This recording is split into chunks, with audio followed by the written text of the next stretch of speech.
प्यारे बच्चों, class 12th में चैप्टर 3 चल रहा है जियोग्राफी का। आज लेक्चर 9 होगा। इससे पहले 8 लेक्चर मैं पढ़ा दिया हूँ। ये पार्ट जो चल रहा है जनसंख्या संगठन का चल रहा है। तो इसमें जो है आज हम लोग पढ़ेंगे आय संरचना। जनसंख्या से ही पाठ में है ये आय संरचना।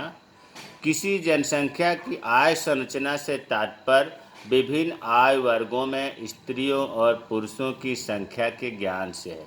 देखिए, आय संरचना, आय वर्ग, इसका मतलब यह है कि आय वर्ग कई होते हैं। जैसे 0 से 14 वर्ष का एक आयु वर्ग माना गया, 15 से 59 वर्ष का दूसरा आयु वर्ग माना गया, तीसरा 60 से या 60 से ऊपर का माना गया। इन आयु वर्गों में कितने स्त्री हैं, कितने पुरुष हैं, इनकी जानकारी आयु संरचना करता है।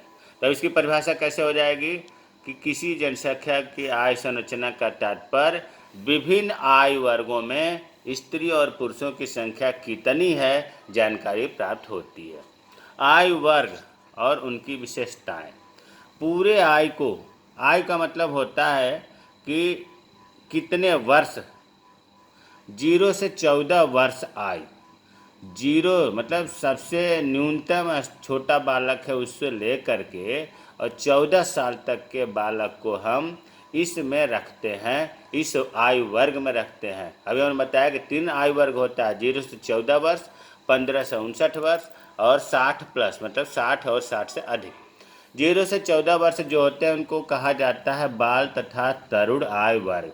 बच्चे हैं, छोटे बच्चे हैं। तरुण का मतलब कि युवा कह लीजिए, इसमें आते हैं। यह जनसंख्या आश्रित जनसंख्या होती है। इसमें ज़्यादातर बच्चे शामिल होते हैं जिनकी वजह से आर्थिक विकास धीमी होता है। देखिए, इस वर्ग में, इस आयु वर्ग में आश्रित जनसंख्या बोला जाता है क्योंकि ये बच्चे होते हैं, ये काम करने वाले नहीं होते। काम का मतलब यहाँ धन कमाने से है। अगर इस वर्ग के जनसंख्या जो है ये दूसरे पर निर्भर होती है, इसलिए आश्रित जनसंख्या कहा जाता है। इसमें बच्चे शामिल होते हैं। दूसरा है 15 से 59 वर्ष, 59। बहुत पूछा जाता है, इसको जितना ही आसान है उतने ही बच्चे गलती भी करते हैं। 15 से 59 वर्ष इसको कहा जाता है प्रौढ़, एडल्ट या वयस्क आयु वर्ग। 15 से 59 वर्ष ये बहुत ही महत्वपूर्ण वर्ग होता है। यह जनसंख्या कार्यशील जनसंख्या कहलाती है। कार्यशील, इस वर्ग के ही लोग तो कार्य करते हैं और इस वर्ग के लोग ऊपर वाले आयु वर्ग का भी देखरेख करते हैं, उनके जिम्मेदारी रखते हैं और अगले आयु वर्ग का भी जिम्मेदारी रखने पर डबल बोझ होता है। अपना तो है ही, अपने छोटे के और अपने बड़े आयु वर्गों का भी इन पर जिम्मेदारी होता है। पूरे जितने संसाधनों का दुरुपयोग होता है, जितने कार्य करने वाले होते हैं, सब इसी वर्ग में होते हैं। इसीलिए कहा जाता है कार्यशील जनसंख्या। किसी भी देश की आर्थिक विकास के रीढ़ यही जनसंख्या होती है क्योंकि इस वर्ग में युवा लोग ज़्यादा होते हैं और यही लोग संसाधनों का दोहन करते हैं। भारत में इसी वर्ग के 15 से 59 वर्ष के लोग ज़्यादा हैं, युवा वर्ग हैं। इसीलिए तो अपना देश जो है अच्छा माना जाता है, जबकि विकसित देश जो है वहाँ पर बुजुर्ग लोग ज़्यादा हैं। क्यों? क्योंकि वहाँ पर स्वास्थ्य सुविधाएं ज़्यादा है, वहाँ पर लोग मरते कम हैं, इसलिए लंबे समय तक जीवित रहते हैं, जिससे बुजुर्ग वहाँ ज़्यादा हैं। तो यह जो है कार्यशील जनसंख्या है, इसी से पूरी अर्थव्यवस्था टिकी होती है। इन्हें हम बहुत महत्वपूर्ण वर्ग मानते हैं। तीसरा 60 प्लस आयु वर्ग। 60 प्लस, 60 वर्ष का भी और 60 से ऊपर, 61 से लेकर के 100 ऊपर जितना है, इस वर्ग को कहते हैं वृद्ध आयु वर्ग। वृद्ध मीन्स बुढ़ापा आयु वर्ग। इस वर्ग में बुजुर्ग जनसंख्या होती है तथा आश्रित जनसंख्या होती है और सरकार का अधिक धन इनकी देख रेख पर खर्च होता है। जैसे 0 से 14 वर्ष वाला निराश्रित था, उसी तरह से 0 से 14 वाला आश्रित जनसंख्या थी, उसी तरह से 60 प्लस वाले भी आश्रित जनसंख्या होती है। इसमें बुजुर्ग लोग ज़्यादा होते हैं। तो अब आपको क्लियर हो गया होगा कि आयु वर्ग 3 कैटेगरी में है, 0 से 14, 15 से 59 और 60 से अधिक। आय संरचना का महत्व क्या है, इनको वर्ग में बांटने का महत्व क्या है। आय संरचना विभिन्न आय वर्गों के लोगों की संख्या को प्रकट करती है। इसमें ये पता चलता है इस आय संरचना से कि कितने कार्यशील जनसंख्या है, कितने आश्रित जनसंख्या। आश्रित जनसंख्या में 0 से 14 और प्लस 60, 60 से ऊपर वाले भी दोनों जोड़कर होता है आश्रित जनसंख्या। तो इसे पता चलता है।